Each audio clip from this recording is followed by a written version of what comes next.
Hello.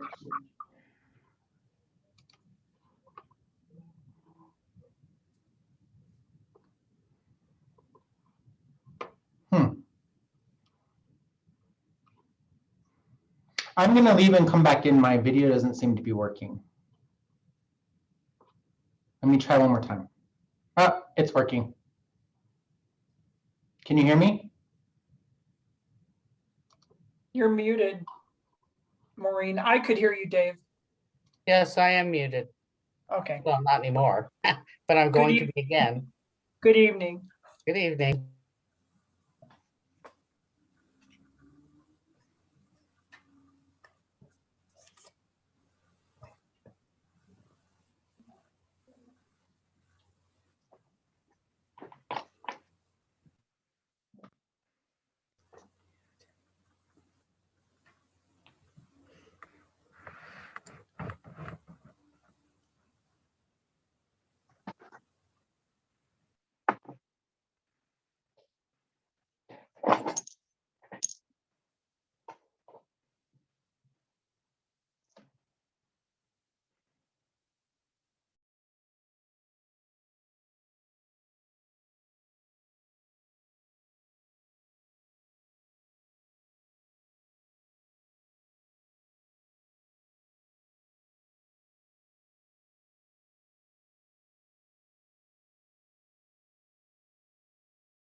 Can you guys hear me? Yes, Oh, there you go. Okay. It was very quiet, so I couldn't tell.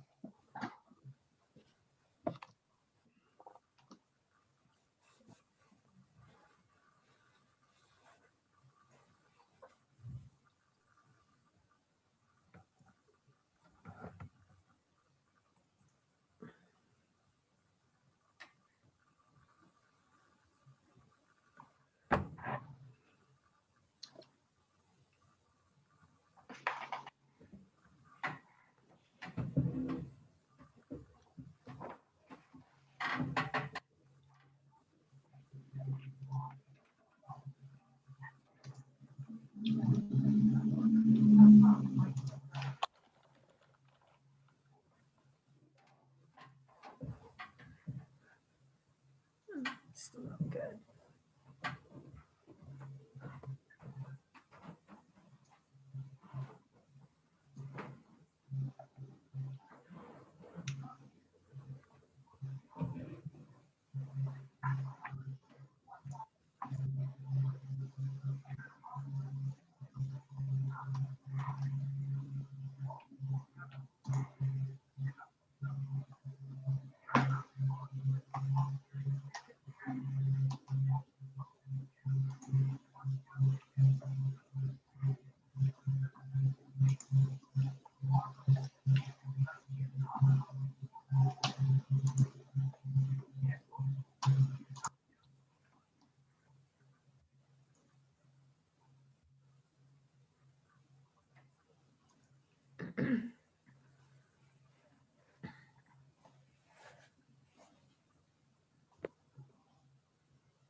Maureen, Carson is asking to be switched to the panel.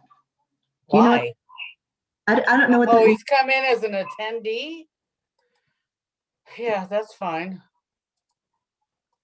I don't know why he came in as an attendee, but all right. He's So do you- done. Okay, cool. So you have a ability to do that?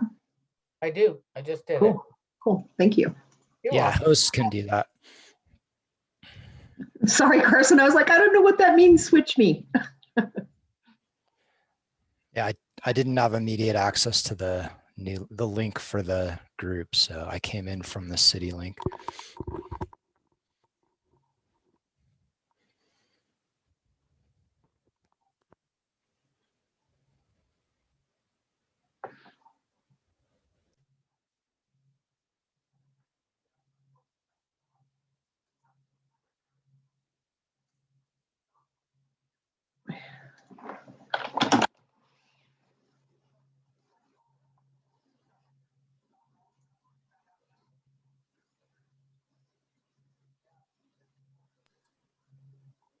Julie, are the other members coming in?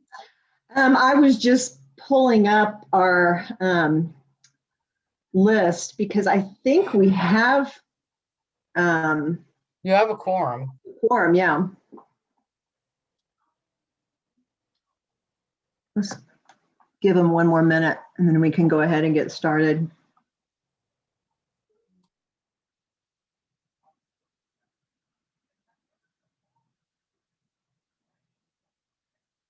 So Maureen, we're still waiting on my aunt. On your aunt. Oh, I thought I sent you an email about, yeah.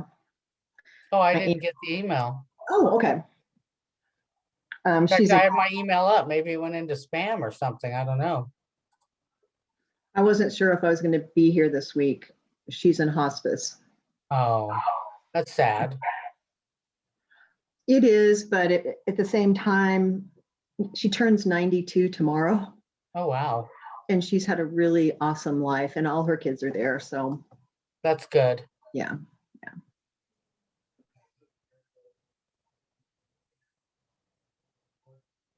Okay.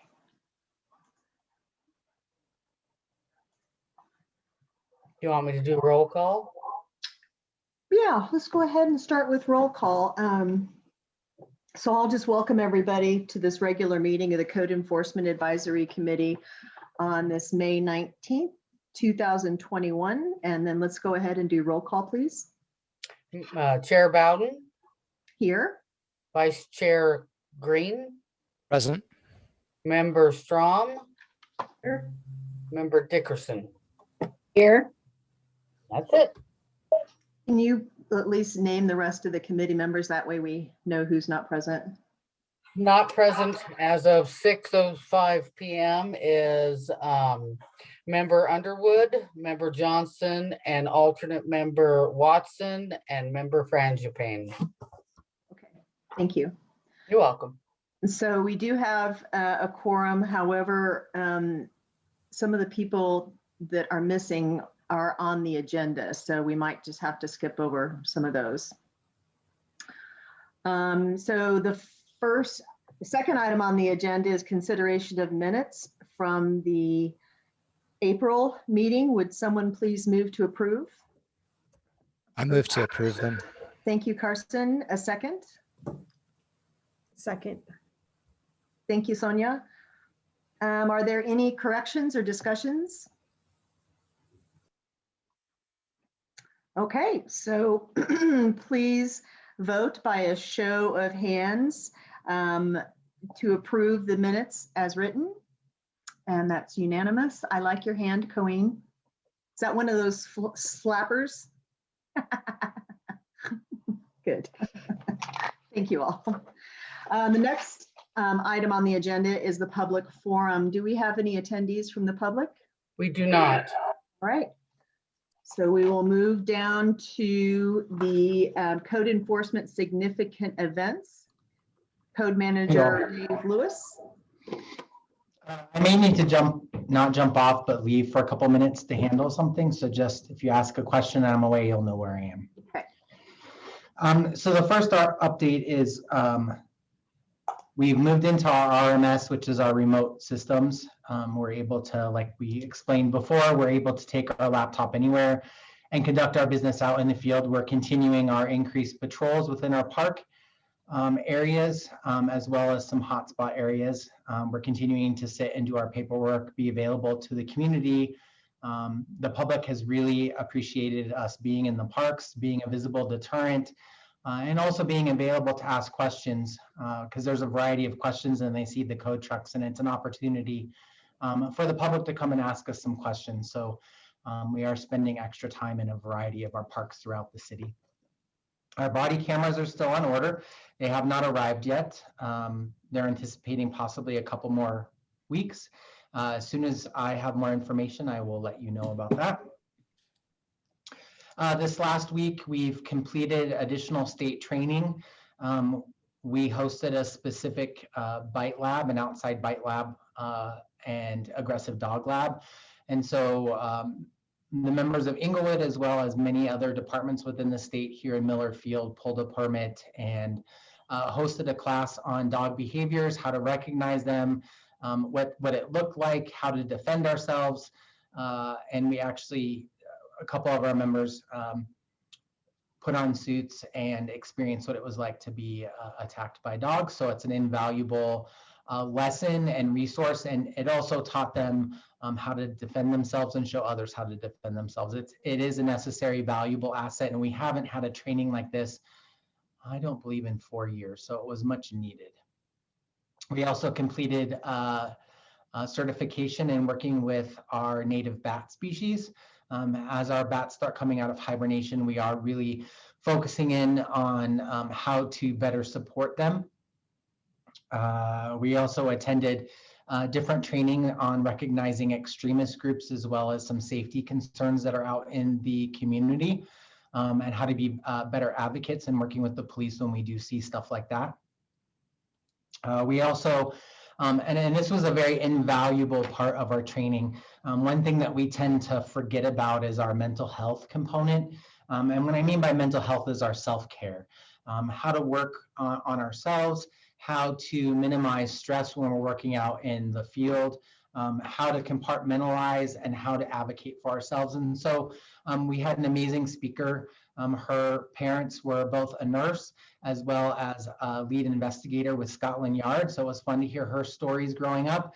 And then learning a little bit about what we need to do to care for ourselves as animal control officers working in a very high stress, high profile environment. So that was greatly appreciated. And I'm so happy that we were able to attend that multi-hour course.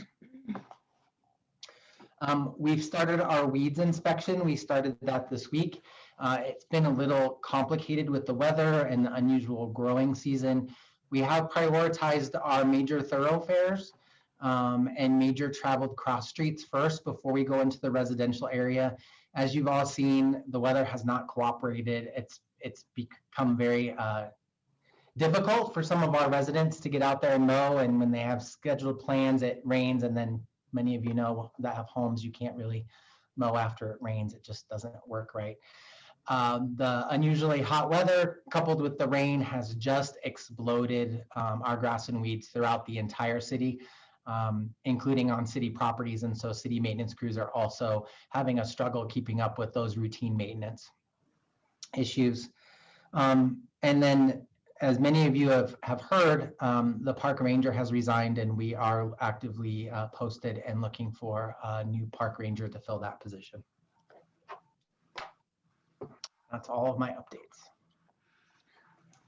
Dave, I know that, you can't share personnel issues with your staff. It's very disappointing to learn that our park ranger resigned after how many months? 3 months? A few months, yes. Is there anything that she encountered that this committee needs to know about why she resigned? I'm not at liberty to discuss personnel matters. I'm actually prohibited from policy. However, the city manager did speak to that last night or Monday night. You're all more than welcome to hear what he said. from the Monday meeting and just after unscheduled public comment, or maybe Councilmember Russell might want to elaborate. I'm prohibited by policy from speaking on that. Okay. I would love to give you more information. I just can't. I'm sorry to hear that because I know some people had met Alyssa, right? Had Yes. met her and were very pleased with her. So I'm sorry to hear that we've taken a slide backwards. Another question for you. You mentioned that we were going to the new system. Was that installed this month? So we did transition in May, at the beginning of May, to the new RMS system, reporting system, which allows us, basically we're capturing all of our information and data on an official police server, since we are part of that law enforcement community. And so we're on the exact same reporting system as the police department, as well as many police departments throughout the state. When are you getting reports out now on code complaints that have been submitted and how they've been resolved like we used to be able to see? I don't. I have not been, we have not scheduled that type of data collection training yet as to how to obtain that information. Hopefully, because we have not closed out May. We do it on the month and we just started. Hopefully by the June meeting, we'll have the closeout of the former system, because that portion is going away. So I'll have all that data to present from January, February, March, and April, and I'll include that in the packet. I'll get that to Maureen. Okay. Do you want to see that by a monthly statistic? Do you want to see it as a quarterly closeout? Well, how would you like to see that? In the past, we had a monthly update. I think it was valuable to learn about, the issues that are going on in the city, more frequently than quarterly, but Okay. I don't know what that entails. Please speak. Yeah, I'll go ahead and do the monthly report. But again, moving forward, I don't know what that data is going to look like, or if it's going to translate into looking the same. I just don't have that training or expertise yet. I'm just completing the module for entering, and as a supervisor, I have specific functions and approval stuff that I'm having to go through. So the remote systems that you carry, does that directly go into the new RMS system? It does. We can be sitting in our truck, completing our reports, or after we have a contact, or enter a ticket and enter it directly into our computer system. Okay. Thank you for the update. Have you seen a report yet? Yes. So What it I looks like? have approved roughly 200 reports since the beginning of the month. Okay. Do any other committee members have questions for Code Manager Lewis? Carson? What about the community submitting of requests? Does that already go into the new system then? No, so the way the community submits, I know it's being rebranded. I'm not on that committee. I can't really speak to the information, but there is a rebranding of the Q Alert system, or the online reporting system. And I know some of you have used that system. I've seen the reports that have come through. I think that's an invaluable tool, not just for the code enforcement division, but that depending on how you classify the report, goes directly to that responsible party for that division within the city. So it could be wastewater, it could be code enforcement, it could be public works. That complaint gets routed immediately to that responsible person that is responsible for looking at the complaint and disseminating the complaint to the proper person in that work group. So are you talking about the Englewood app? Yes. That's being changed a bit? I think it's just being rebranded to a different name. It's not going to be a different program. Oh, okay. Okay. Yeah, I do use it. Sonia? Hi, I was talking to one of my friends who lives in Littleton, and I thought it was a very interesting app that the city of Littleton does. It's, they call it, Is It a Violation? And people can take pictures and send it into the city, and the GPS sends the location to the city, and they can see like weeds, trash, anything that anybody has in question, and they can be anonymous, and they can send it in, and it's under like, is this a violation? And I just thought that was pretty clever, because then people, if they have neighbors with junk cars in their back, they can take a picture of it and they can be anonymous. And I just thought it was an interesting concept for citizens being able to communicate with the city. Our system is very similar. You can take pictures, and it does log a GPS if you'd like. Every city has something a little bit different. This was the system that was brought on a couple of years ago. I can't say that it's going to be the forever system. It's the system that we have now. And you can file it to a degree anonymously. However, if you want to give an email address or a phone number or somewhere you can get a text, we always still want to provide that customer service feedback component. I don't know, Julie said that she has used it. Maybe she wants to elaborate a little bit about that customer service component or how the program works. But we do like to respond. Anybody in the city likes to respond to those Q alert system. It also is an accountability measure for us. It allows the city to look at how long a complaint may go unanswered, and it's not a 24-hour emergency type system. There are warnings that pop up for certain things that say you need to call 911 for this complaint. But it holds staff responsible for responding to those. It allows the city to see how long it takes for that response. In some circumstances, the data can be collected as to what the resolution was for that particular complaint. Yeah, my experience has been it's very easy to use. Since I'm out walking a lot with my dog, if I see something, I do take a picture of it and send it in through the app. I just did it this week. I'm one of those people, I'm struggling to cut my yard because it's so rainy.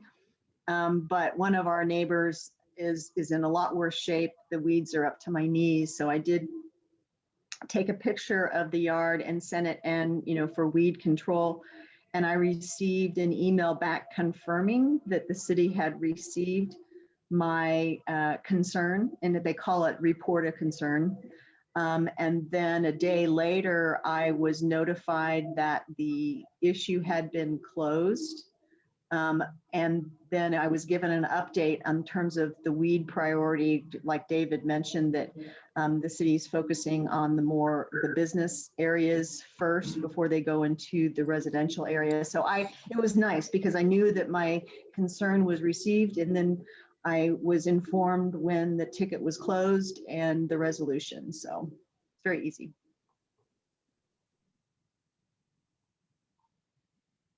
Any other questions for Code Manager Lewis? All right. Thank you, Dave. Thank you, y'all. So the chair recognizes City Council Member Rita Russell. Thank you very much. And I actually, all I can remember is, because it kind of caught me by surprise, we had one public speaker come for unscheduled public comment and was talking about off-leash dogs, and had commended the new park ranger and her work at Jason Park. And then it came up that she had resigned, which, totally caught me off guard. And so I don't remember what else was shared. I don't think it probably was a lot. The mayor asked the city manager to share a few things, but really, I think all city staff has to do exactly what Manager Lewis did. And I think it's probably just protection for the city. So you can go back and listen to that. But I didn't hear anything till the meeting on Monday night either. But the truth is, city council isn't always made aware when someone resigns, unless it's a director. However, I think the mayor asked the city manager to respond because, this person was public, in the public more. So anyway, that's all I really can tell you right now too. The other thing that I wanted to share is that next Monday night, City Council will be doing board and commission interviews. The packet came out today. I haven't had a chance to go over to City Hall to pick it up yet, but do we have any openings on the Code Enforcement Advisory Committee, or are we fully staffed? I believe at this point we're fully staffed. Maureen, do you have information to the contrary? 3 people have asked to be reappointed, but we are fully staffed. Okay, So are the 3 positions that were up for renewal, all 3 of those have been have requested to be reappointed. So if that flows through, then we have 7 members. okay, that'll be great. So really, I think, City Council will be going back to in-person meetings and I think hybrid meetings. However, that may change now that there's an all clear and everything is open. But on June 7th, we should be going back to City Hall. And so I also know that once that happens, boards and commissions, I think also will be able to go back. So that may be something that you all want to keep in mind, perhaps for the next meeting.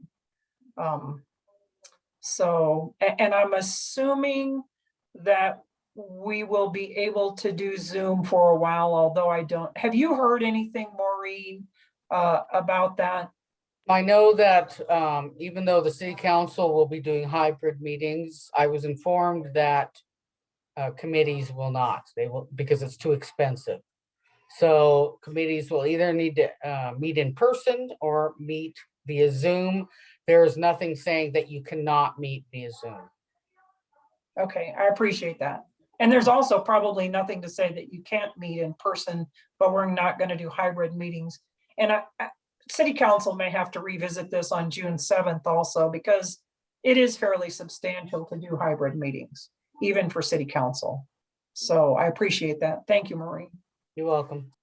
And other than that, I don't think I have anything else. Rita, is City Hall open to the public? Yes. Is the public required to wear masks, or has Actually, I talked to the city manager just before I came onto the meeting. They were in the process of taking down all the mask signs, taking away the one-way signs, and just getting City Hall back open to normal. And they're not, what he said is, masks are welcome, but not required, because they want everybody to feel welcome, because there are probably a few people that will want to continue to wear masks. So as of this afternoon, I believe City Hall is open, and maybe Manager Lewis has something on that also. Dave, your hand is raised. Yes, so the policy was just updated today. And as of tomorrow, masks will not be required in City Hall. It is open. There will be different signage, like the council member stated. We want everyone to take their own personal accountability into consideration. If you feel like you need to wear a mask for your own personal protection, or if you're not vaccinated, then we do encourage citizens to do that, but we will not be doing any kind of mask enforcement within our city properties or buildings. And this goes for city staff as well, interacting with the public. It is not mandated, but if you feel that that is something that you need to as a staff member or an employee, then your personal responsibility is on you, and you are to feel comfortable in wearing that mask for your own personal protection. Maureen, you had your hand raised. Yeah, I just wanted to point out that City Hall has been open. We have been open. Mm-hmm. So didn't it's realize just that that. no, as of today or as of tomorrow, I guess, no one will be required to wear a mask. Monica? The Parks and Recreation Committee plans to meet in a park, and I don't know if that would satisfy the requirements for public comment. I suppose if they post it early enough, people can actually come to the meeting, but that's what they're planning to do. And I just wanted to throw it out there because part of our work has a lot to do with the parks. So it might be a nice and safe way to meet if it's possible. So do you know, Monica, if the Parks and Rec Commission is going to be able to record because it's a public meeting? Well, after hearing what you just said about not being able to do hybrid, I don't know if that is going to get tabled. So, but from what I was told, or what I gathered from the meeting, was that this is something that they used to do and that they were going to resume, that it was a summertime kind of tradition with their committee, because they can see their work and talk about and take public comment. And they've also done outside of the meetings, they've done meetups where, like when something's happening with a dog park or a skate park or whatever, and they invite the public to come, and members of the committee come, and they can talk and ask questions, and so, and I think that would be a great thing for this committee to do, for a multitude of reasons. Just in light of what's happened recently, like that's part of our job, is to communicate to the community why code enforcement is necessary, helpful, beneficial. So just something to consider. I think that our presence, any way that we can, be out in the community, would be good. So I honestly, I don't know, Rita, but maybe that's something we can look into. Long-winded All right. answer. Sorry. All right. Thank you. I appreciate it. Maureen? Yeah, I just wanted to let you know that the meetings that we had when we met in the city hall, they were not video recorded. They were only audio recorded. That's the only thing that's actually required. So as long as they post the agenda where the meeting's going to be, they record it, and the public is aware of where the meeting is at. I don't see why you guys cannot meet in a park. But the meeting has to be audio recorded, and it has to be posted, giving the address of where everybody's going to be at. Because I think that's a great idea, and you guys should do that. I think it's a great idea too. And I had forgot about that because COVID changed everything. We're on video now. So thank you for the reminder, Maureen. Code Manager Lewis? Just a further follow up with that, if you all do choose and want to meet and you do want to use one of the pavilions, we can arrange that in advance. And because this is a city function, I can pull a permit for that meeting of that pavilion. Great. Thank you. I had a question, and it's, I know I talk with my friends a lot about it because it's kind of contentious, is with my job, we were required to provide proof that we had been vaccinated, and we also had to sign an affidavit that we had been vaccinated. Is city staff required to do anything like that? So the official update with that has not been released. My understanding is that that is not going to be, as of right now, that is not a requirement. So we are taking people at their word. I don't know if that will change. It doesn't sound like it is a possibility at this time. And that is based off of public meeting comments, just so you know that that's where that information is coming from. Okay. Again, policy is always open for changes and interpretation. I'm not the one that sets that policy. It would come from the city manager's office. Okay. Maureen, you have your hand raised.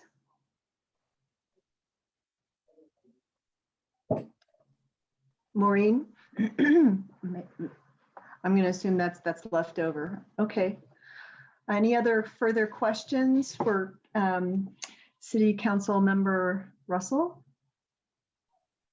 All right. So we can move forward with our agenda item number 6, which is communications subcommittee updates. I guess that's me, correct? And I'm so sorry. You guys, this is the busiest month of the year for me, and I haven't really done much on this. However, I think in light of everything that's going on and all, like, we have a lot of pressing matters on our plate right now. And we need to, and we talked about this at the last meeting, submitting a list of topics that are not necessarily articles in the magazine, but are topics that we're generating commentary about in all of the media platforms that we have available. So I think, we started off the year right with the interview with Dave Lewis, talking about what code enforcement does, why they're important to the community, that they are peace officers, et cetera, et cetera. I thought it was a great article, but it's become really clear that the community needs a little more information on that. So I would like to go to the next meeting with with Chris Harguth's team, with some topics that include things that have come up in our meetings, the jurisdiction of the code enforcement team, the dog parks, the possible licensure. What should you do if you're in an incursion with an animal, animal to animal or animal to person? Like, what are the rules around that? Why is it important to report something, even if you don't want to upset your neighbors? I think is a great topic because it's very real to everyone. We all want harmony on our block, but we also want to live in a safe community.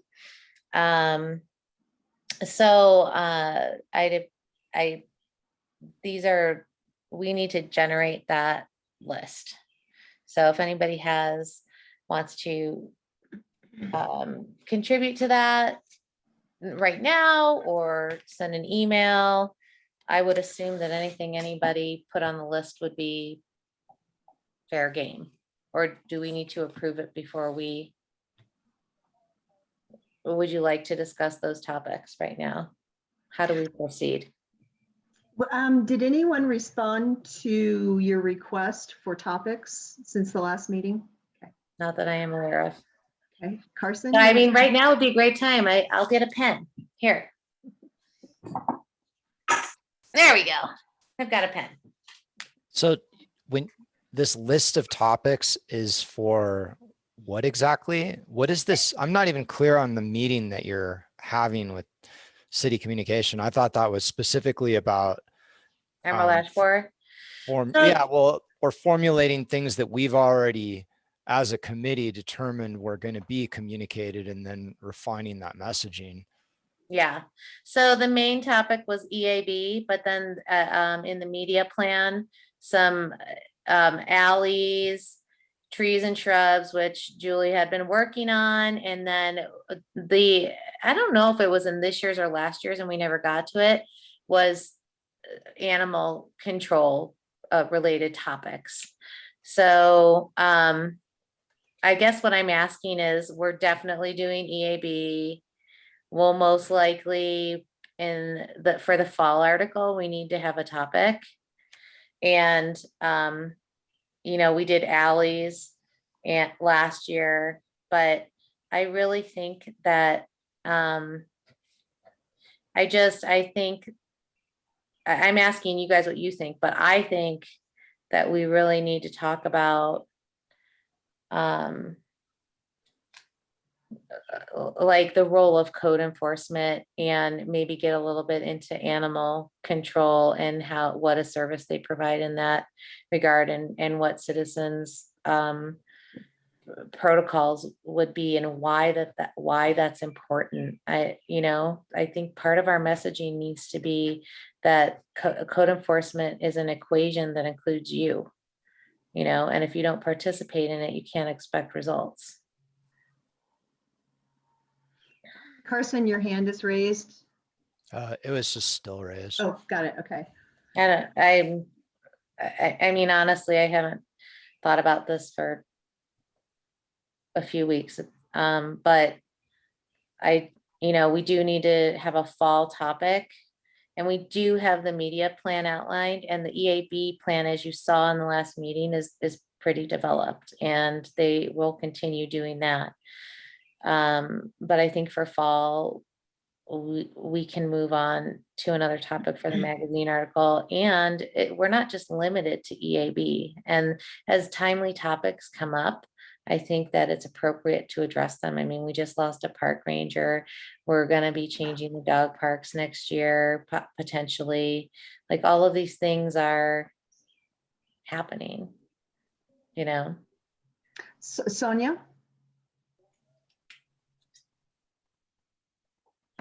Yes, well, we know what city council has decided by them about the recommendations with all the parks.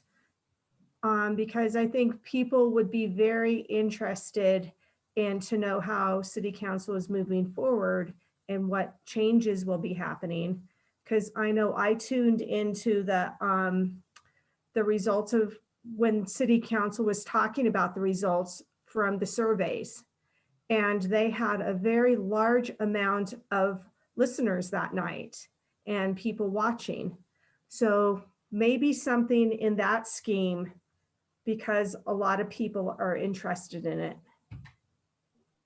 if that's possible.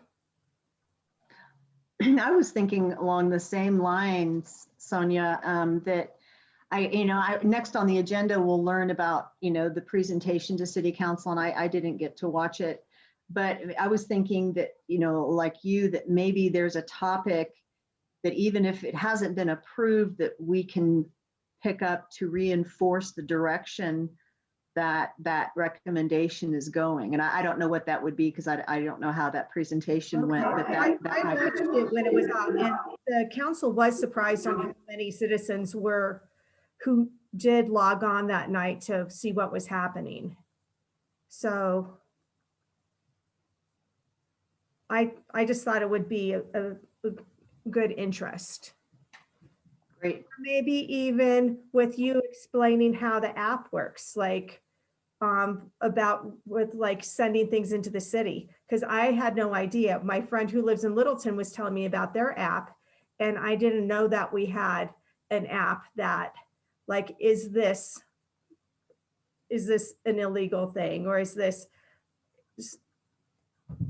or even a breakdown of like, how do you do it, and let the city know. And that might be an interesting way to, because if I talk to neighbors, like when we have our neighborhood watch meeting, everyone always has a question, like, is that neighbor's fence allowed to be there like that, or is allowed to be falling down?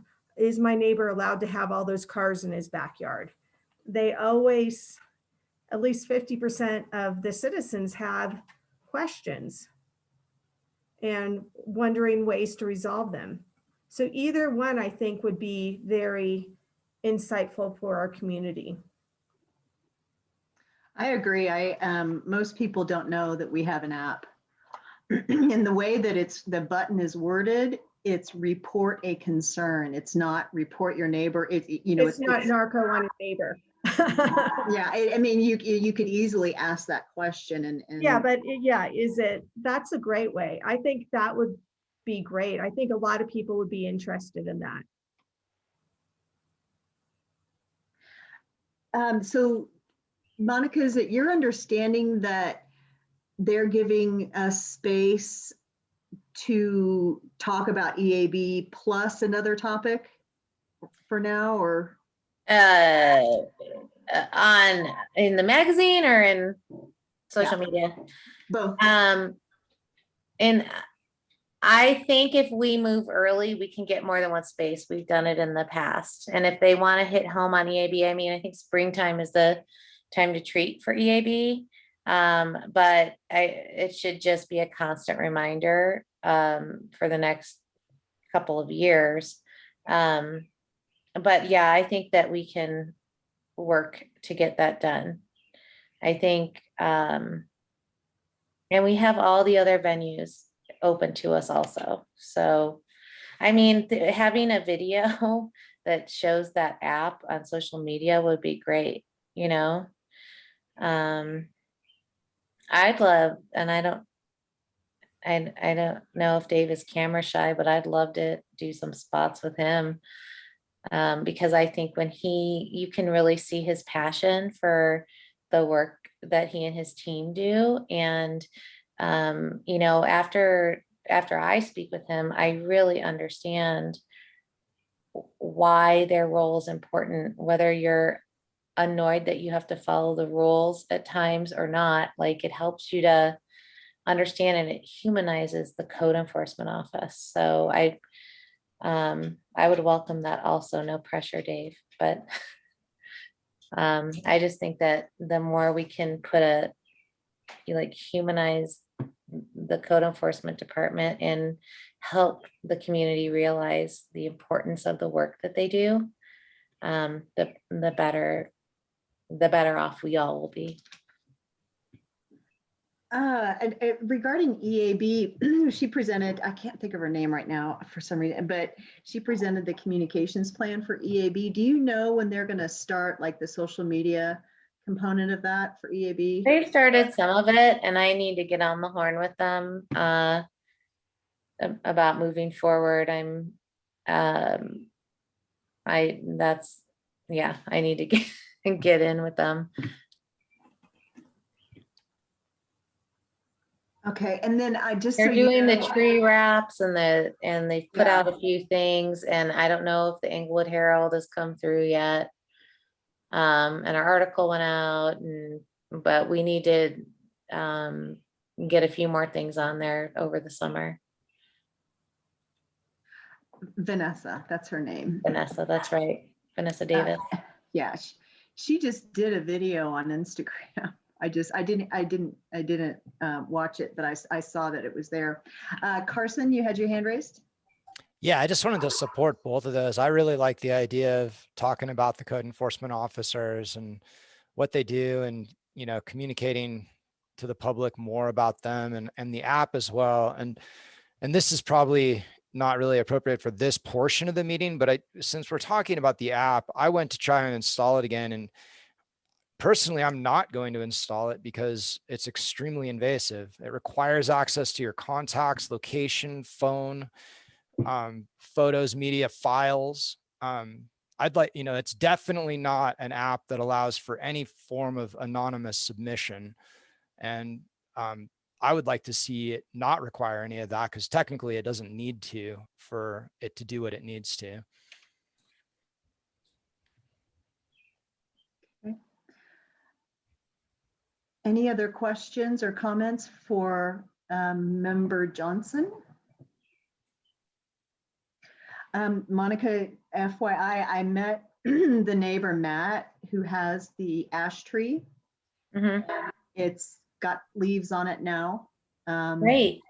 It's pretty. His yard looks nice, and visually that might be an option. And he's personable, so he might be a good option. Yep, this is the month to do it. This is what we've been waiting for, and I'm just next week I'll be more open to work on that a little bit more, but everybody has the appropriate contacts, I believe, and I can shoot an email over to them and just get the ball rolling on the summer campaign. But the other topics I think are really worth doing. So if anybody has an objection to them, I won't put them on the list, but I think that all of the topics that were just mentioned are viable. Does anybody have any? I don't have the media plan up in front of me, but for the fall, I have it. for fall article, do you guys want to, because if we can start thinking about that now, then I can start working on it and I can ask for 2 spaces now. And then if you can give me what the other topic is, then I can start generating content and working with the copywriter so we can get like a more substantial presence in the next quarter. Is it okay if we just summarize what those topics we just talked about? One was to do something with the off-leash recommendation, that maybe there's a topic that we can pick up from that recommendation to reinforce the direction it's going. That's Yeah, one. and specifically because Parks and Rec is talking about the dog parks, maybe the licensure component has more to do with code enforcement, and that was in the survey. So we could report those results, we can report what city council responded to, and we can put some information about how this benefits other communities. You know, like how could this benefit you if we license dogs in Englewood? Well, you know, it would be easier to return your dog, or we can make sure that all of the dogs are vaccinated, and, you know, we have a registry, and it will be easier to track if there's an incident with a vicious dog, or, you know, like that could be a whole article, right? Just around that. And then the other one, how do the apps work, highlighting employees, or just highlighting what, you know, code enforcement is essential to keeping our community safe, clean, beautiful, you know, something along those lines. So any of those would work. And then of course, we'll just, push for another EAB spot. Carson, you have your hand raised? I'd rather not see licensing as something that's going into media communications before it's something that we've even debated, for sure. I mean, Okay. I've got strong feelings on the opposite of that. And I think that we need to discuss that as a committee and really explore it, since it's definitely not required for licensing or getting your dog back or several other aspects. Sure. Okay. It just, the only reason I bring it up is because it seems like that topic had more to do with code enforcement than the actual dog parks, because that's more Parks and Rec, because they are parks, and because it was part of the survey. So, but definitely a topic for this committee going forward, sounds like. Colleen, you have your hand raised? Yes, I agree with Carson. I also have very strong feelings opposite of licensing. And we can discuss that at another time. But one of the major considerations is it's very expensive. It really doesn't serve a great purpose. And in Denver, less than 10% of the dogs are licensed. Mm-hmm. Well, from communications, I think, I mean, once we hear about the results of the survey and the city council's reaction to the results, that maybe there is a topic that we can pick up from that and focus it on it. And I don't know what it is, but I agree, until it becomes a code in terms of licensing your dog, we probably ought not to go there. Okay. But the third area that we talked about was code enforcement itself, and reinforcing the need for code enforcement and how it benefits us as a city. Do you guys like that one as a second topic on top of EAB? Just kind of reiterating what it is, why it's important, and maybe a little bit of like, Yeah, how it works too, like how it's, yeah. because there, Okay. I think one of the key things to express there is around how some of what code enforcement does is instigated by code enforcement, and a lot of what code enforcement does is instigated by the community, and how the community Yes, does that. I love that. Okay, great. Yeah, it's a partnership, right? It's a partnership model. I love it. It doesn't work if you don't participate, and we can't leave it all on them. They're not allowed to. They have their hands tied in so many ways, and a lot of times, when we think we're being a good neighbor, we're not really helping the community.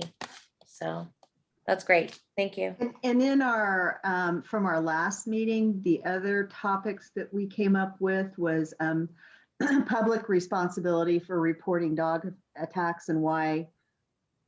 Yeah, that could fit under that purview, right? Don't you think? Yeah. You know, just part of, because we want to be nice, but being wanna nice is protect our really neighbors. thinking about the community, right? What might seem hard right now is actually might make things better down the road, right? Okay. Maybe even about that process, like what the Yeah. experience, why it's important to report, and then what to expect from the process, Mhm. since it wasn't even clear to you, Chair Bowden, when you went through it. Mhm. I think that's a great fall topic. Okay. Anything else, Member Johnson? No, Any thank other you. questions or comments for communications? Okay, so the next order of business is item 7A, the off-leash task force survey results. I did distribute the survey results in advance of the city council meeting where that was presented. Monica, is this something that you can walk us through? I mean, I have the survey results presentation queued up on my computer. Well, yeah, if you want to present them, that's great. Did all of you get a chance to look through them or watch the city council meeting? I mean, because if you did, you have the same information as I do.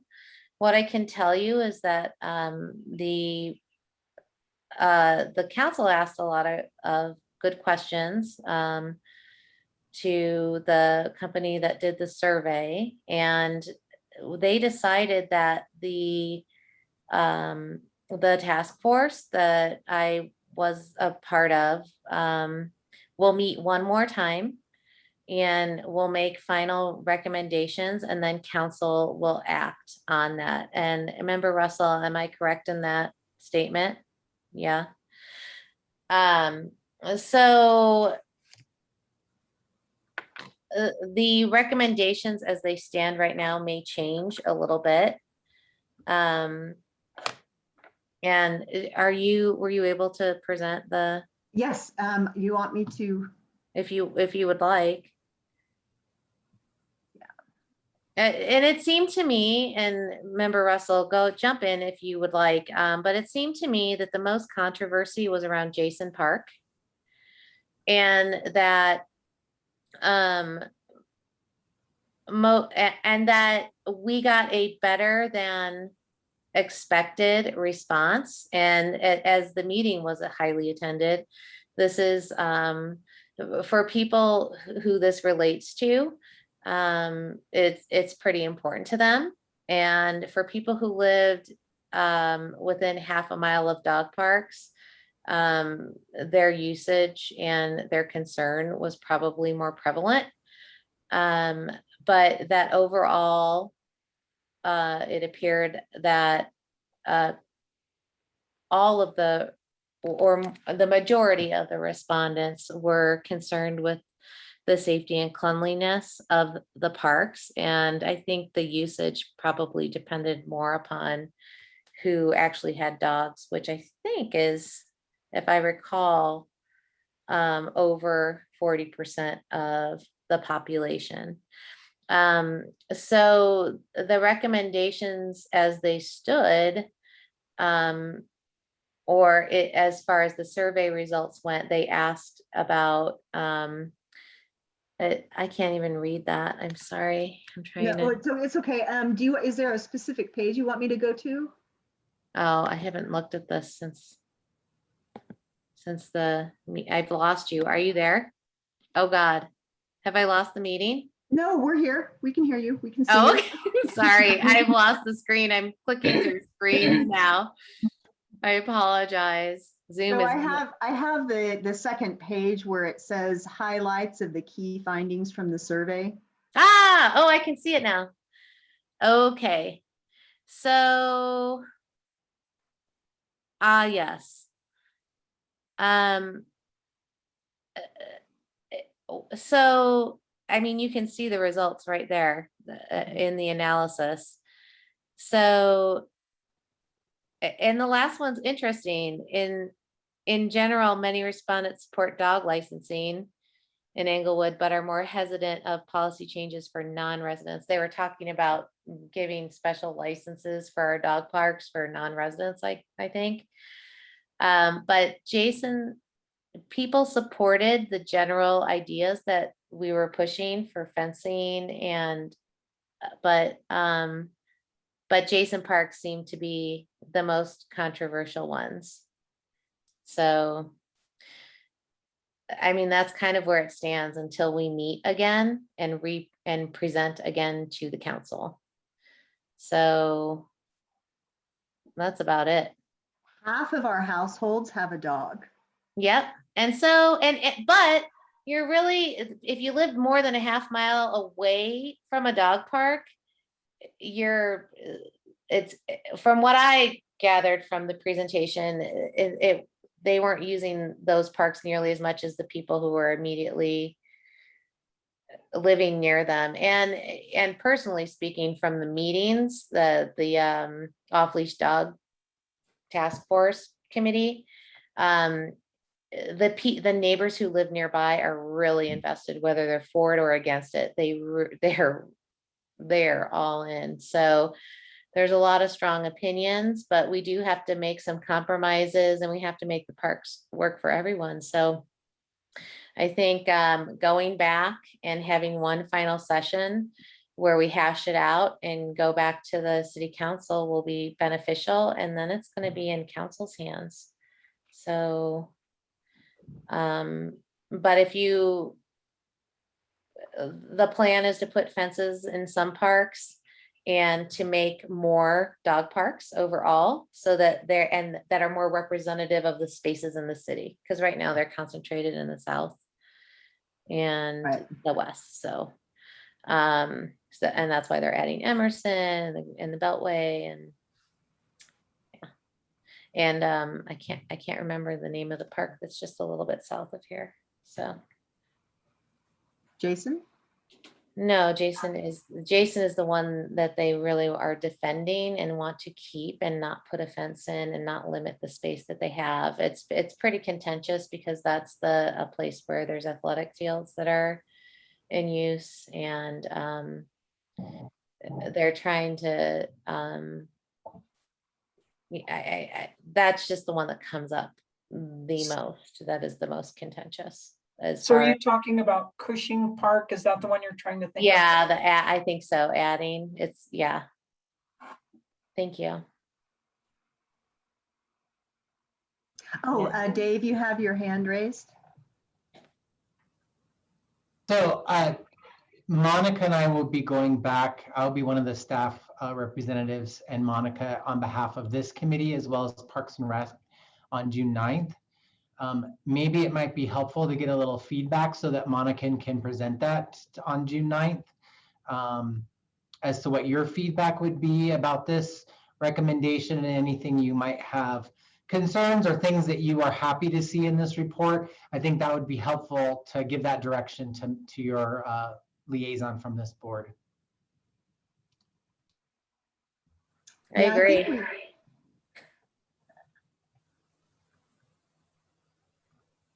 And I know a lot of you live near Emerson Park. I don't know if you have any feelings about Emerson Park becoming an off-leash, and officially an off-leash park.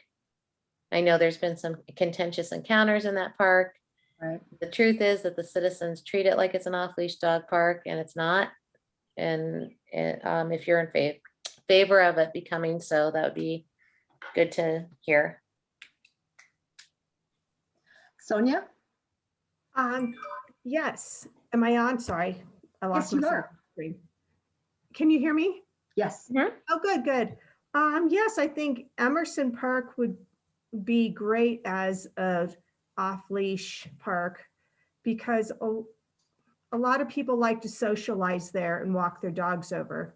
But since code enforcement has been coming regularly for the last year, a lot of times when I walk by, there's no one in the park. It's empty now. So I think a lot of people would like to be able to use it again. And that would be wonderful, but we'll just have to see what council says about it. And I like the idea of Cushing Park becoming an off-leash dog park, because there's a bit of an issue with quite a few homeless people and drug usage there. And I've lived in the city for quite a while, and years ago, Bates and Logan Park was like that. We used to have homeless people, we used to have drug usage, and for a couple years, it was an off-leash dog park, and having people with dogs come cleared it all out because there was no more privacy. And so people had to go to another place so they could do things without people bothering them or without being so noticeable. So I do like the idea about Cushing Park as well, because I know when I've gone on cleanup projects or helped my friends with the pollinator garden across the street by the depot, I've noticed that it needs more families and more people to come and play with their dogs, just to equalize out, just to clean it up a little bit. I think that's a great point, Sonia. And, one that I haven't heard in the task force meeting. So thank you. Can I, sorry, this is Sonia's husband. Can I just interject a little bit too? You're not supposed to. Yeah. Oh, sorry. I run regularly. Obviously, I just obviously live in the same house. And just to Sonia's point about Emerson Park, when people used to gather there with their dogs, I would see people there regularly. And for the past, call it 7 or 8 months, whenever I run past Emerson Park now, which is at least twice a week, there's just nothing. There's no one. I'm just running past an empty grass field. So. Thank you. Carson, Thank you you for had your interrupting. hand raised? Yeah. I am in favor of all the recommendations towards off leash. I think that's great. I also think that it's nice that the recommendations and the plan to not make them all fenced in. I think as much as possible, not fenced in is better. And I really like what member Strom and her husband just told us about, and I think that makes a lot of sense. My aversion to licensing is, that's something that I've been proud of, being someone who lives in Inglewood as opposed to Denver, that we don't have unnecessary regulation like that. I feel like, anyone who cares about their dog, it doesn't change. There are rules around vaccination. They already have to have the tags that say they're vaccinated. And those tags do have identifying markers. And anyone who cares about their dog and wants to get it back is going to have their phone number on their dog as well. Getting the dog back is not a real argument for licensing.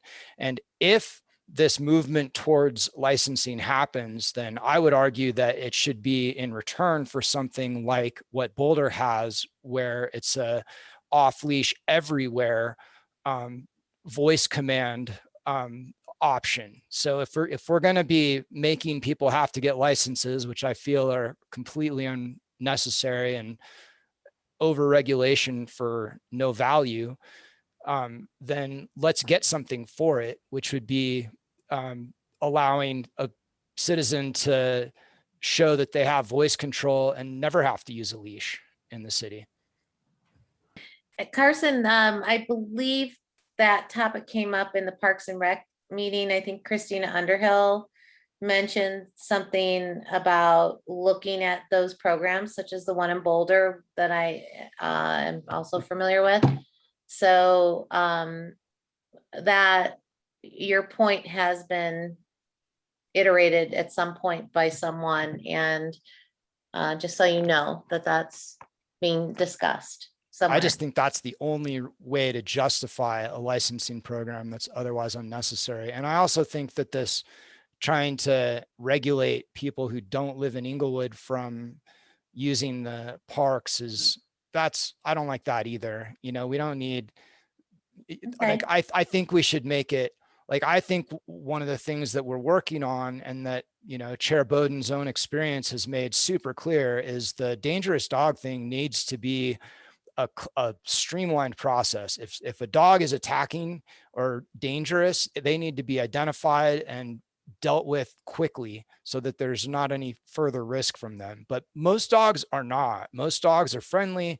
Most dogs are good. Most dogs can run much faster than their owners and really need time off leash. So anything we can do to make it so that Inglewood continues to be a great place with lots of off leash parks that encourages that. And, you know, I have no problem with people who live outside of Inglewood utilizing our parks with friendly dogs. But if they bring a dangerous dog, that should be, you know, immediately enforced. I mean, I'm for immediate, you know, quarantining by code enforcement of a dog that attacks someone, not allowing it to go back to the owner and potentially hurt someone else. You know, if you've got a dog that's attacking people or other dogs, that should be quickly stopped.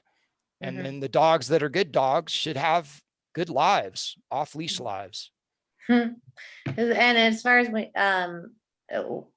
when dogs attack people, I believe that is the case, but not when Yes. dogs attack other dogs. And so there's maybe something to discuss further. Members Dickerson, you have your hand raised? Yes. I agree with Sonia and I agree with Carson wholeheartedly.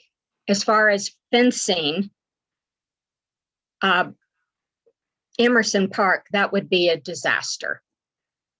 And I've been in Inglewood now for about 23 years. And for the entire 23 years until last year, I was in Emerson Park in the meetup group that came in about 4:30 in the afternoon and stayed for about an hour or so. And we all were socializing, but we were socializing with our dogs. We were playing with them, alternating throwing balls for them, teaching them, helping each other teach the dogs to be obedient. And there were no problems. And over 200 people in the area signed a petition to leave it alone. It's just one person who lived close calls all the time. And it's not really a problem. We kept the park clean. We brought in furniture and picnic tables. Nobody used it except people playing with their dogs. And there were never any problems, at least not to my knowledge. And I happen to know a little bit about dog psychology, and a fenced dog park creates danger for most dogs. I cannot go to any fenced dog park with my 8-pound dog. He would die in a nanosecond. But off leash at Emerson, he got along with all the dogs, and all the dogs got along with him. So I agree. And we kept all the homeless people out. We kept the park clean. And it was that way at Bates Logan, too, for the entire time I was there. And now, even though the park is not being used, the ballpark is not being used very often, and the people that wanted to play with their dogs in the ballpark were very respectful. They'd go early in the morning or at noon or late at night, and not on the weekends. So I don't see a problem, as Carson said, about having dogs off leash. Well, that's good. See, that, as far as I'm aware, there's not a plan to immediately put fencing at Emerson Park. So really, if the recommendations go through as they stand, exactly what you're describing is what will happen. Code Manager Lewis, you have your hand raised? I just want to reemphasize, Monica did touch on this. So Emerson Park is not being recommended as a fenced park. That is not part of the recommendation that went forward to council. I don't believe that is even an option for the committee. And then Bates Logan is not up for discussion at this time. It's going to stay as a park the way that it is currently. Robert, you have your hand raised? Hi, yeah, I just would like to, sorry, I'm trying to get my camera on. Oh, there we go. Just make sure that all of the kids get serviced here, I guess you could say. We have a lot of youth sports that use those fields. And I think we need to make sure that there's no, I don't know what's the right word to say, endangerment for the kids based on dogs running loose when they're practicing baseball or soccer or softball or whatever, because we use those fields for practice. I mean, I've been here 26 years. I've raised 2 kids here, and we've used almost every single one of these parks for practice. And I would just like to make sure that there's something understood that the kids need to be able to use those for practicing or for sports, because Bates and Logan and Jason Park both have soccer fields that are used in the summer. And, you know, I mean, Jason Park, I can say that I have seen a lot of dog poop on that field. Yes. So I just would like the kids to be represented as well as the dogs, I guess you could say, when the parks information stuff comes up. Code Manager Lewis? Robert, thank you so much for bringing that information forward. I do want to let this committee know that youth sports is represented on the off-leash task force committee, and those are very serious conversations that are being had, and one of the primary concerns in these recommendations. So thank you so much for re-emphasizing that. That is a major consideration with this moving forward. Great, thank you. Maureen, you have your hand raised? Thank you. Yeah, I just wanted to state that my husband, who is retired, he takes our 15-month-old German Shepherd to Canine Corral pretty much every day. That is a fenced-in dog park. It's a dog park only. And we have never had any problems there. The dogs all run around. They have a great time. They're very friendly. So I don't see how there's any dangerous situation that is created with a fenced-in dog park. I also want to say that the people there are very good. There's no waste laying on the ground anywhere. Everybody's really good about picking up their dog's waste. So my dog Heidi loves going to Canine Corral. Thank you, Maureen. Carson?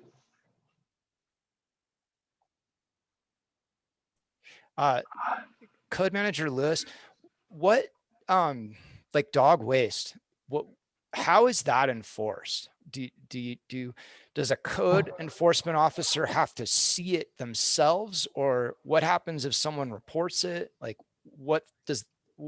just overall on that, because I think that's really important. I mean, clearly, like, for everyone to enjoy these parks with dogs, that's really dependent on people being conscious and serious about picking up after their dogs. Carson, poo-poo happens. And not to make light of what you said, it is one of those more difficult things to prove. A code officer actually has to see a dog do its business, either in a park or in someone's yard, and then the person actively walk away or not engage in removing it. A citizen is more than welcome to come forward, but they are the witness, and therefore by Constitution, they have to be the one to fill out a written statement and be willing to testify against this person in court that they saw their dog poop. They can identify that dog, and they can identify the person who failed to pick up the dog poop. So Has that ever happened? To my knowledge, in the last 5 years, I have not had an actual witness other than a code enforcement officer come forward that wants to testify about a dog pooping. Do you have a sense of how big a problem it currently is? Because I know a lot of people complain about dog waste in the parks, and Member Watson just pointed it out that he's seen it a lot at Jason, and I've heard about it from citizens. I mean, is it a big problem? So from hearing from the maintenance crews, it does present a problem also from youth sports. They're the ones that are mainly Yeah. using these fields where they don't see the landmines and the family members are encountering them. So it has been brought up in multiple meetings off leash at the Parks Committee. It has also been brought up at City Council by members of the public and youth sports. Again, what we're doing to combat that is to do our increased patrols so that we can see some of the behaviors and deter some of the behaviors and violations before they occur. Thank you. Member Johnson? A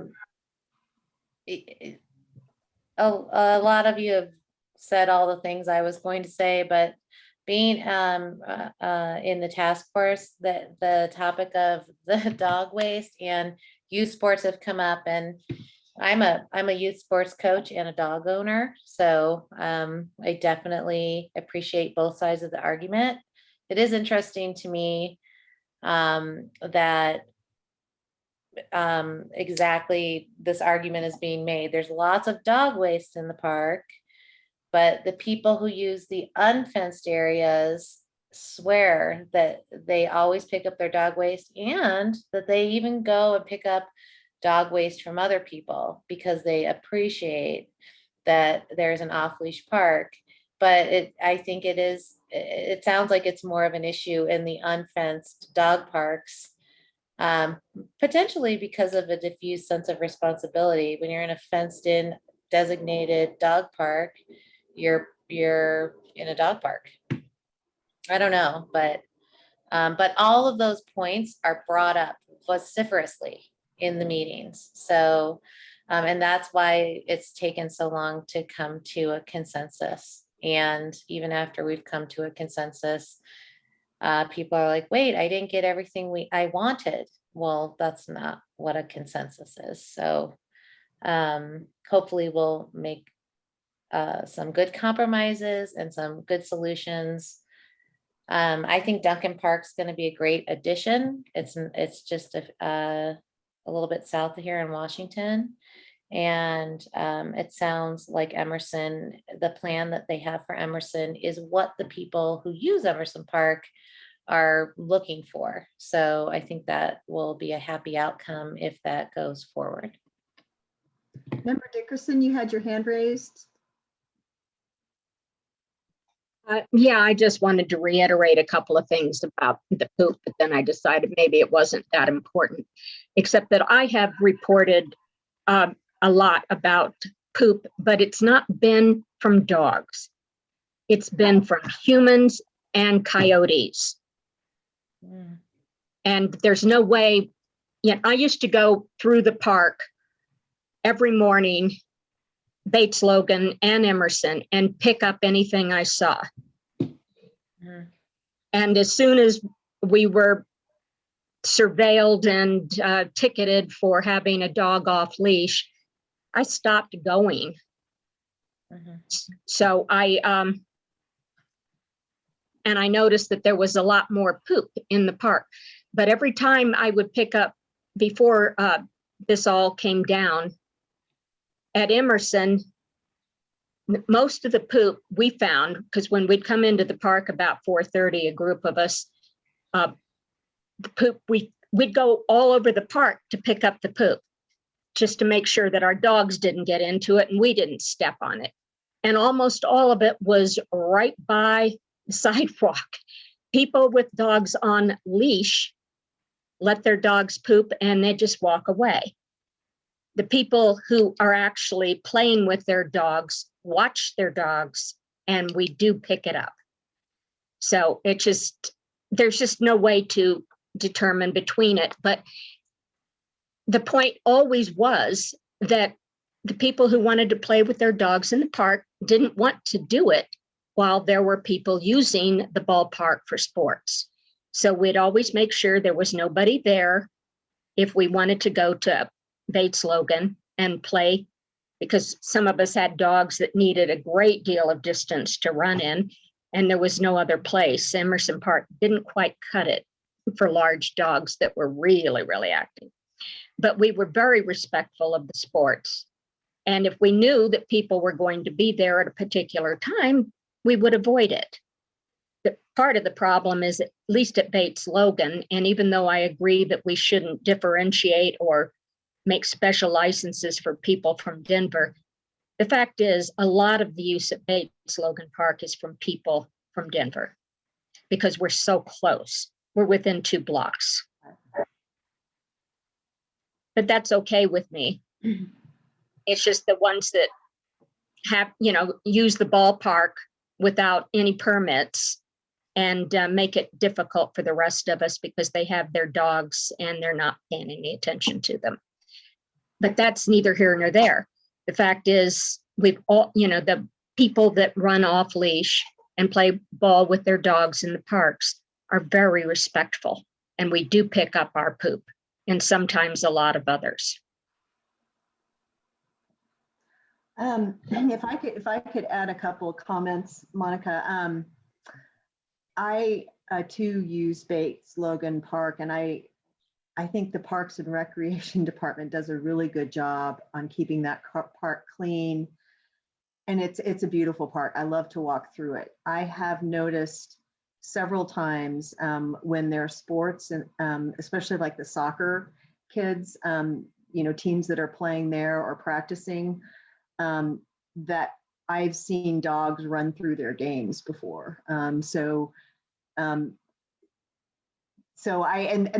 bothered me. I felt like the owners should not be leaving, letting their dogs off leash, let alone, having them run through the midst of a youth sports game. Secondly, we do have coyotes. I have a deck outside my house, and my dog lays on the deck at night, and she alerts me when a coyote goes by. And what I can tell is we have 2 coyotes in the neighborhood, and they just they walk down the middle of the street, and they are definitely coyotes. So we have to be careful when we talk about the dog poop, because it could very well be not a dog. Yeah. Let's see. In terms of, I'm of the opinion that licensing dog is a good thing. I've never lived in a city that didn't have a licensure program. The last city I lived in was Centennial, and they required licensing. And at some point when we were having dog poop problems, part of your license is you had to submit a fecal sample, and they would basically register your dog. And if poop was found, they could run it through a database and identify who the dog was. Now, whether they actually did that or not, I don't know, but I can tell you, as a dog owner, I make damn sure that my dog never left any poop anywhere. I mean, I do anyway, but that was a deterrent for me on top of everything else. So I am this is going to be a mixed message from our committees. I'm very much in favor of a licensure program. I know it is expensive, but the community ends up paying it. I think we had to pay $12 a year to license our dogs. Lastly, I wanted to thank both Monica and Code Manager Lewis for representing this committee for the off-leash task force, and being, meeting doubly on this issue. I know it's been a long process, but I really do appreciate the thoroughness that the team has done. I did want to ask, I'm unclear what the next steps are with the. So council pushed it back to us to solidify our recommendations now that the survey has been completed, because the survey went out and then the task force didn't meet again. So now the results are back, the council's been consulted and been able to ask their questions. So we're just going to reconvene and make the final recommendations, is what I understand. Manager Lewis, and also Manager Lewis, Julie, I remember you sharing your story about Centennial last year when we talked about licensing, but I feel like Officer Lewis, really does a good job of explaining how licensing can be beneficial to a community, because I misguidedly thought that it would be a source of revenue, and I was totally wrong. But when he spoke about why licensing can be helpful, it really resonated. So I don't know if Dave would like to speak on that. Thanks. I'm going to hold off on speaking about licensing at this time, only because the primary purpose of the license, when it was brought up in the committee, was because the off-leash community was asking for these licenses. It was not the city that was pushing this. They wanted to utilize these funds to pay for an additional ranger or to pay for maintenance, and we did find that a huge majority of people that visited our off-leash park areas and our canine corral actually do not live in the city of Inglewood. So they were taking advantage of our beautiful resources and not participating. And so that was with the tax revenues. So that was kind of the reason that the off-leash folks wanted that. They wanted people to pay a fee to use the off-leash parks, and then people that lived outside of the city would pay a larger fee to utilize the beautiful facilities that the citizens at Inglewood are maintaining. I think that we're going to table that whole conversation because it's not something that was tremendously in favor, and it is a much more in-depth, more robust conversation to have in the future. But thank you, Monica, for bringing that up. And the Centennial poop thing is a real story. DNA testing, I know you wanted to talk about that briefly.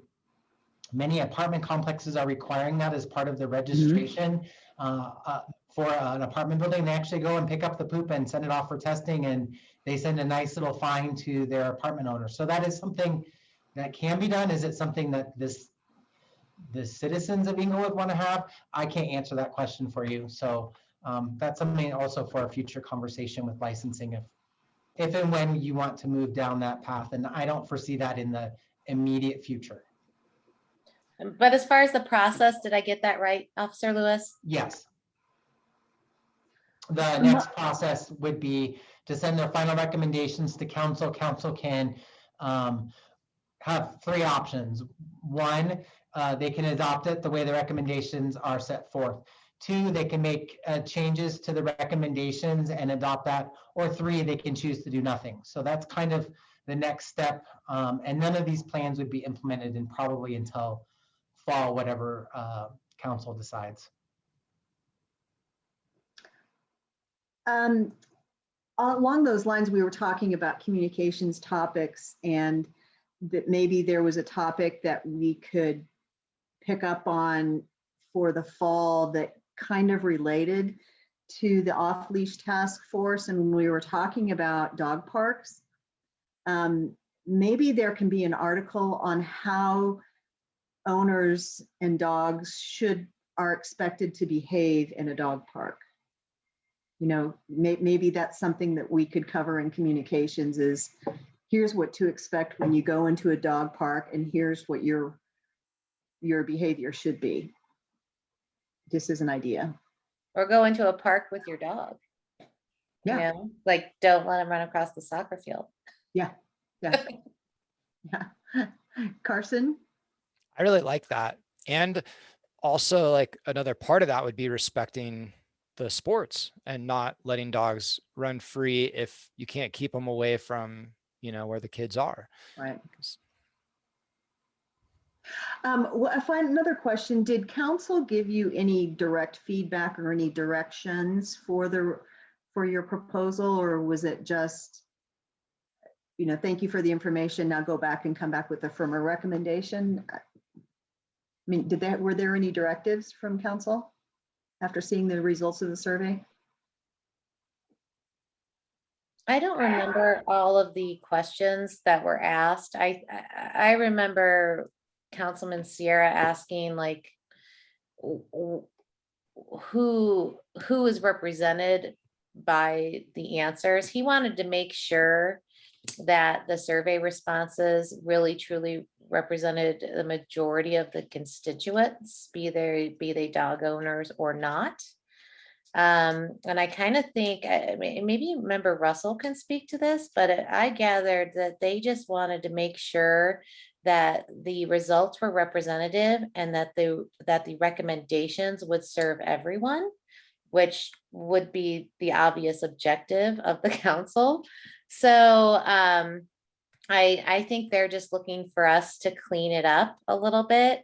And they understand that we're trying to work with two, you know, a lot of people in the middle, but two groups on the ends that are pretty, you know, want it their way. So maybe Member Russell could chime in on that because she was there. Councilmember Russell? Thank you. My takeaway really was that the council really wanted to give the task force an opportunity to weigh in on the survey results and get closure, you know, for them to have one more opportunity to look at things and get closure before the final recommendations came to council. I mean, council really did not weigh in on what they wanted or what they thought. They just wanted to make sure that the task force had an opportunity to go back and address that. And so when it comes forward this next time, then council will probably debate. And I have no idea which direction it will go. So, but I do appreciate the task force's hard work on this. And it is a very difficult, it's a very difficult decision. It's a very difficult problem. I mean, early on, I think this was not before any of the surveys, and the task force gave some recommendations. One of the council members suggested that all of the suggestions would be equally unacceptable to all sides. So, so I mean, so I guess that still could be a danger. So that's all I really have. Thank you. Thank you. So there you have it. Well, great. Well, thank you very much, Dave and Monica, for that update. And when are you guys going back in front of council with the recommendation? Do you remember? I think the meeting's June 9th or somewhere abouts. Okay. And perhaps then there's even a mediator for this. Like, it's not just the citizens, there's a professional mediating the conversation. So they put together what everybody came up with and present it. So that will be, I don't know if that will happen at the next meeting. I'm sure it will be as soon as they can put it together, but it probably will be easier for them since we already have that whole document, the original proposal, to work with. So, I mean, we've made a lot of great progress, and I think having the survey and having the task force is really going to help inform council, because that's what they need. They need the information so that they can make the best decision for everyone in the community. So thank you, Member Russell. Thank you. Thank Any you. further questions for Member Johnson? All right, so we can move on to 7B, which is review of dangerous dog code. The document attached isn't the dangerous dog code in our meeting packet. So what I can do today is share with you the progress that we made. And this dates back to 2019. We had a member, pardon me? No, we had a member that kind of, she took this on and kind of dove into the dangerous dog code. And off the top of my head, and Colleen, you were, and Dave, I think you all were part of the committee at that time, but what we noticed was we weren't enforcing some of the existing code, which was number one, dogs had to have a microchip. And number two, there was supposed to be, or some type of identifier for a dog that had been deemed dangerous, and we were looking at leashes. So the issue was, do we want to, or at the time was, do we want to revise code to reflect what we're actually doing, or do we want to go back and actually enforce some of the things like, you know, microchipping and having a special leash?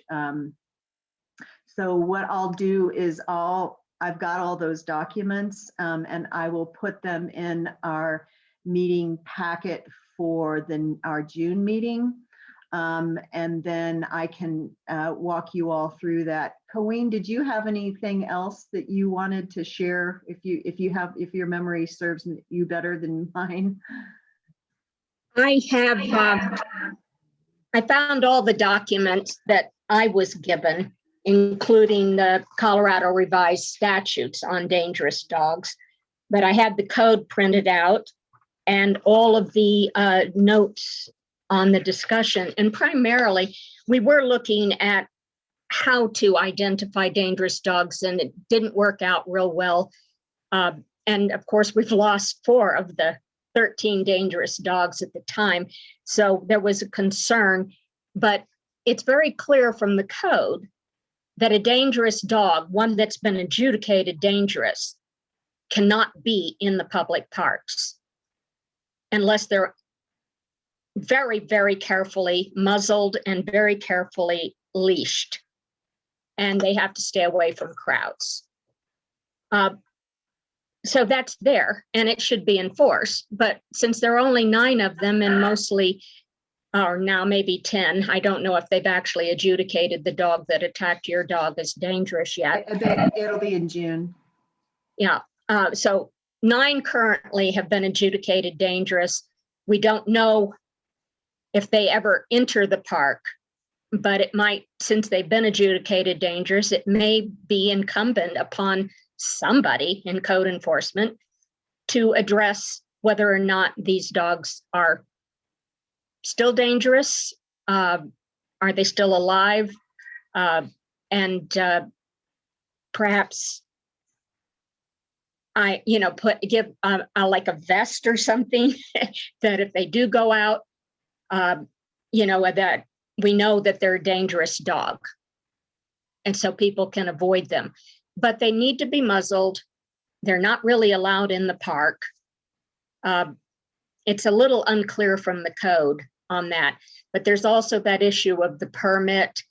After that, they were waiving the permit fees for dangerous dogs.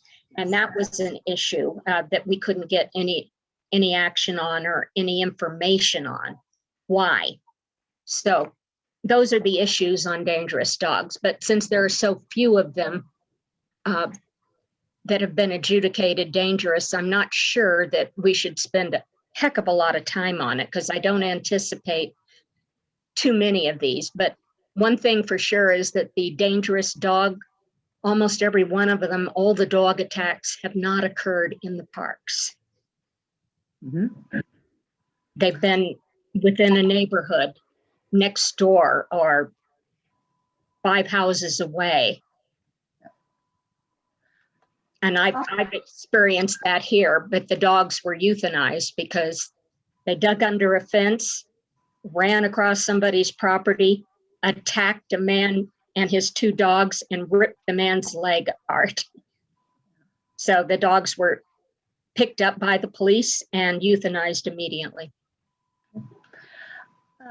Code Manager Lewis, do we currently have a way to identify a dangerous dog if they decide to go to a park? So the way that the ordinance has been interpreted by the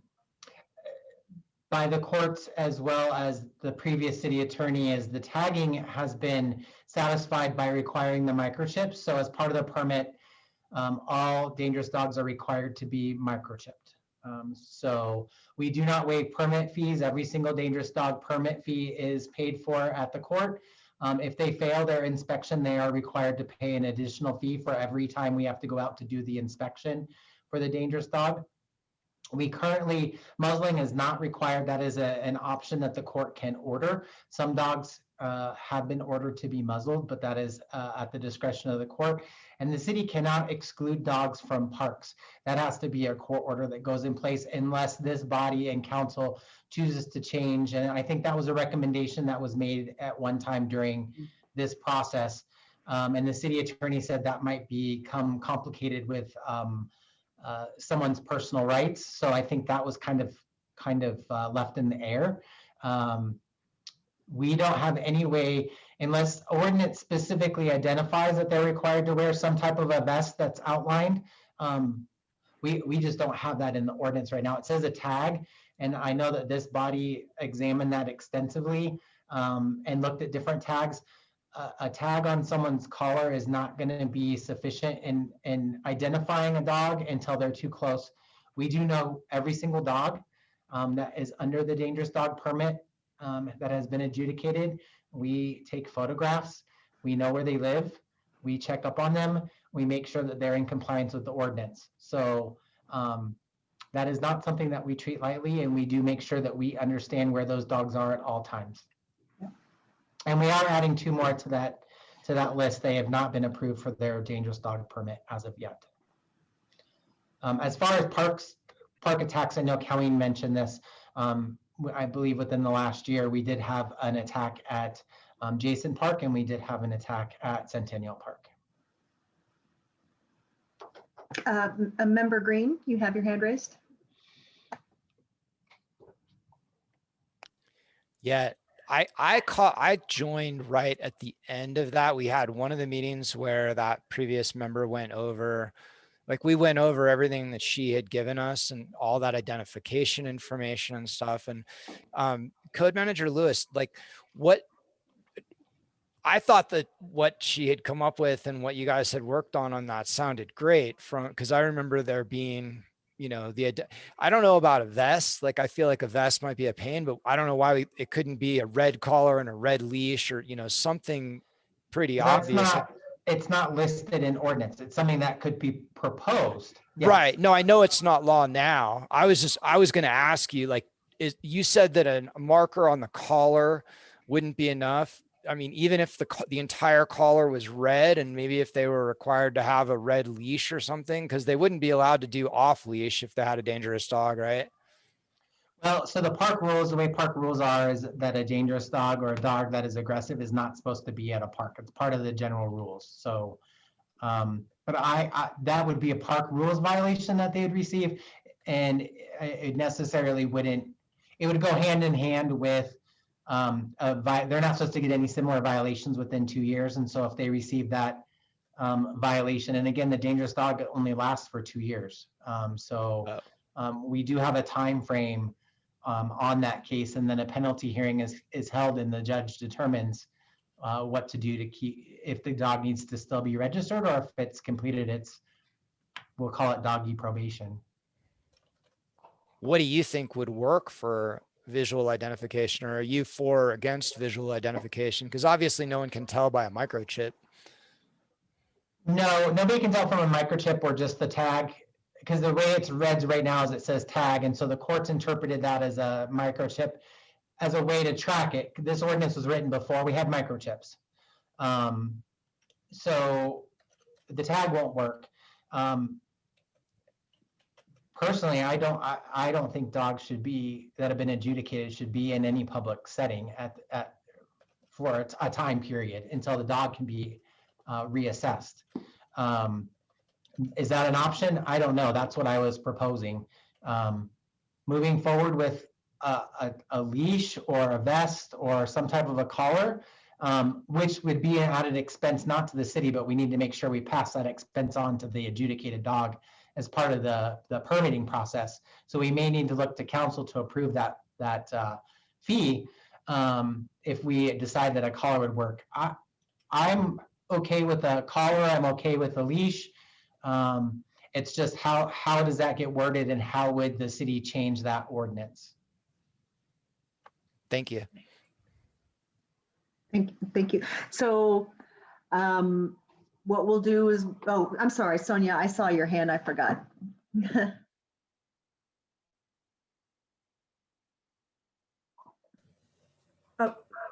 I was just, a few years back, I had a dog that was very hypersensitive to other dogs. And my veterinarian's office would always have us, was trying to get everyone who had a dog that needed more space or needed to be away from other dogs to have like a large caution ribbon on your leash. So other people would see it and would give you a little more space or put their own dogs on leash so it wouldn't run at your dog. And it never really caught on, but when I had this previous dog, I would always put one of those big yellow safety caution wrappers on my leash. So if anyone did happen to be at the same vet or had the same information, at least I tried to make it obvious. And then of course, we never went to a dog park. We used to walk down Broadway to stay away from a lot of other dogs and get a good. But that's what my veterinarian's office was suggesting at the time. But I don't think it ever caught on with everybody else. So you just heard Code Manager Lewis speak to the fact that when our code was written, microchipping wasn't available. So that's an indication of how dated our code is. And I think it does warrant a review. Dave, if I could ask, at our next meeting, after we look at all that, if you could share with us the current process, because I think the current process differs than what is different than what the code is.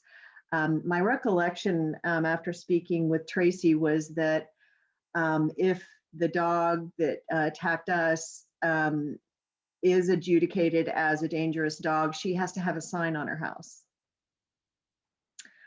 So that type of thing would be helpful to know what the current process is for a dangerous dog, so we can understand how it's different than the way code is written now. What I'll do is I'll send you a copy of the new permit. Oh, great, because I have the old one. The application for a permit, so you understand what that looks like and the areas that we have to complete. Okay. But basically, they do have to have an escape-proof enclosure. They have to be microchipped. In some cases, they are required to have extra insurance. They are required to put signage on their house anywhere someone is going to enter. So the gates, the front area, that identifies the property as being dangerous. And those are the major steps that we have. Most people tend to fail that permitting because they don't have the escape-proof. The animal also has to be spayed or neutered. So they either failed it because they don't have the escape-proof area, or they fail the permit process because, like we're going through with a case of an adjudicated dog, they're refusing to get their animal spayed or neutered. So those are the two areas where we find the most resistance and non-compliance, and then they end up being in contempt of court. And so what you just mentioned there, our code does not reflect what's actually happening. So it would be helpful to understand that, and then we can get code in place. The other thing I recall, now that you brought that up, Carson, was that we learned that our animal dangerous dog code is very much in line with Colorado statute. I recall talking about that, so that'll be helpful to have that information. Are there any other comments or questions? Dave? I just have one more update from the state legislature. It was tabled for this year because there's just too much going on with budgetary stuff. But we're trying to put municipal ordinance violations as part of the statewide registry for dangerous dogs. Okay. So just so everybody knows, that's something that we are working on behind the scenes to get dogs put on a statewide dangerous dog registry, because we're unable to track some of these dogs outside of the city. And I was also going to let the committee know, we were attacked walking down the street on a sidewalk. My dog was leashed, and her dog bolted out of the front door. I guess her screen door wasn't latched, bolted out of the front door, and she had a fence in the front yard, but it wasn't complete all the way around the yard, and he ran down the fence, got around it and then came at us. So so some of the safeguards that you were referring to, Dave, it's good to hear. I haven't walked down that street since. So we're closing in on our 2-hour meeting. So if there are no other further questions regarding dangerous dog code, we'll put that on the agenda for our next meeting. I'd like to ask what other topics you all would like to discuss at the June meeting? Colleen? Yes, our unfinished business, but I wanted to reiterate something that Carson, our vice chair, brought up in the last meeting on the changes to Title 11, Chapter 5 on trees and shrubs. He said it would be easier to work with the actual code. And I did that today. Well, actually, last couple of days I've been working on it. Would that be helpful to anybody? Oh, sorry, what did you do? I took the actual code, and in red, I made comments where we were some things that had been suggested. And if we do it that way, it takes into account most of the suggestions that were made on the list that you sent out. But it's just a cleaner way of looking at it and discussing it. And I'd like to, if we, when we go forward with this, I'd like to use the existing code and go through it line by line and make comments or, suggestions or get agreement. And I can, it's available. I can send it out to everybody, or I can send it to you to send out to everybody. Yeah, let's do that, and we can include it in the agenda packet. And the Google Drive, the shared drive that we have, there is a clean copy of existing code out there for everyone to see, but I do think it would be helpful to view what the work that you've done, Colleen. But I do want to remind everybody that we are not writing code. We're providing a list of recommended changes to the code. So I don't want to. That's what I'm doing. It's what I did, just notes that suggested. And I also did it on your summary of code changes and revisions. I also made similar notes on that in case that was better. So you want me to send that out to everybody or send it to you? Go ahead and send it. What do you all prefer? Would you guys like it with our meeting packet, or would you like to see it now? Or both? Well, not just in the packet, because when it's in a PDF like that, it's, I'd rather have a Word doc with the changes tracked. Is that how you have it, Member Dickerson? Yes. And that's how the one you have is, right, Chair Bowden? I'm not sure what the difference between these are, but I definitely prefer seeing the track changes so I can, move through them easily and see the difference. Well, I didn't track change. I'm not real familiar with that, and I didn't want to screw it up. So basically what I did is just in red, I made some notes. And then on the summary of the code changes, I did the same thing because some of it doesn't fit in the actual existing code quite the same way. So I could send both of them. Maybe just send it to Chair Bowden, and then Chair Bowden can put it in the drive and let us know where they are. Will do. That's a great idea. Maureen, you have your hand raised? I was going to make the same suggestion that Member Green just made. Great, thank you. Any other topics for our June meeting? Other than to address our unfinished business for EAB, also talk about dangerous dog. Anything else?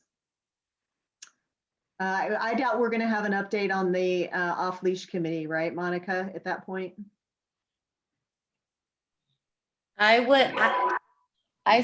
I don't know if I can tell you about the meeting that we have, but council will ultimately make the Okay. decision, and Steve, the moderator, will put together the proposal. So I'm gonna say nothing hard or official, so. Okay.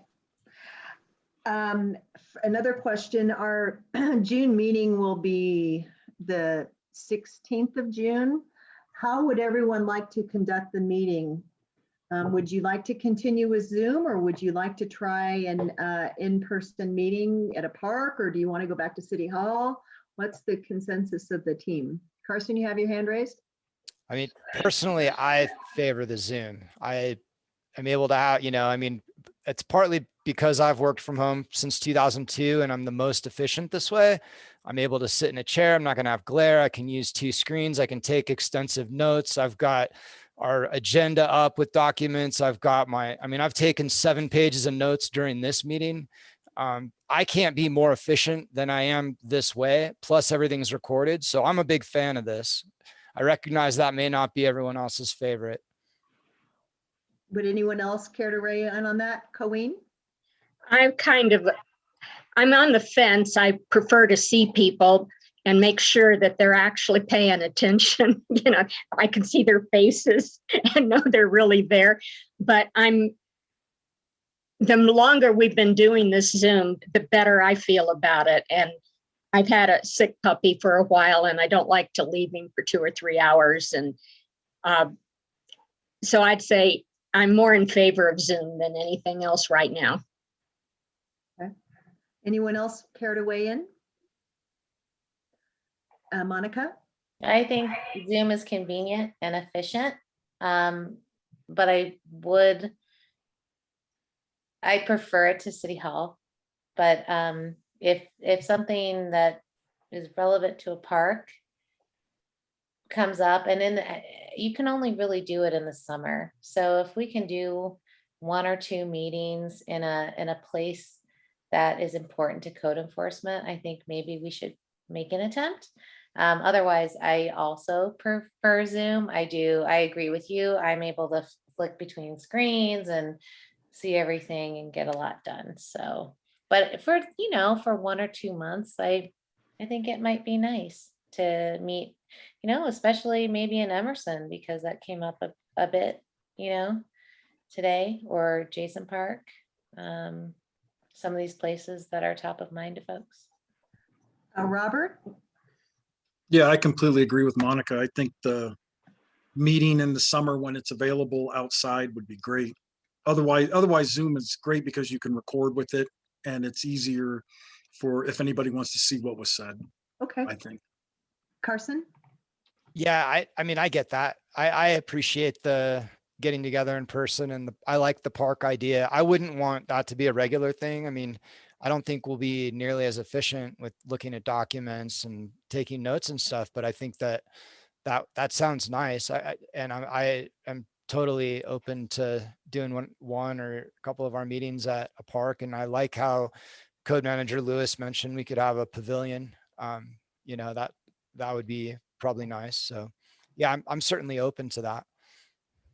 Okay, so I think what I'm hearing is consensus that we'll stick with Zoom, at least for our June meeting. I'm in agreement with everything that you all have said. I do miss the camaraderie and seeing people and interacting and the, hanging out a little bit afterwards and chatting. So I do miss that aspect of it, and maybe we'll get back to that one day, but I'm hearing we're not there yet. Colleen? Yeah, one real quick note. We can't do it at Emerson. There's no facility there. But Bates Logan does have a pavilion, and it has electricity if we need it. And covering in case it rains or what, so we don't have to sit out in the sun. But yeah, I wouldn't want to do it as a regular thing because the audio won't be very good. If there's wind, that audio will not pick it up. All right. And if there's somebody playing in the ballpark, that will end it right there. Yeah. Okay. Is there Oh, anything? I'm sorry. I meant to say Bates Logan is the most accessible for the most of us. Most of us live in District 1. Okay. Well, thank you all very much. I'm going to, oh, sorry, Dave. I just want to bring this to all of your attention. I'm going to be on an extended leave in July. And I would really like to attend the July meeting. If all of you would consider setting it a week earlier on the 14th. You don't need to make a decision now, but I just wanted to let everybody know that I'd like to attend on the 4th or 18th. Other than that, I won't be able to attend for the rest of July and potentially part of August. Lucky you. Yeah, as long as we know in advance, we can adjust. So I'm fine with that, but we can confirm that at our next meeting. So with that, I'm going to say that this meeting is adjourned. Thank you all very much for your attention and your ideas and suggestions. I really appreciate it. Have a good night, everyone. Thank you, everyone. Thank you.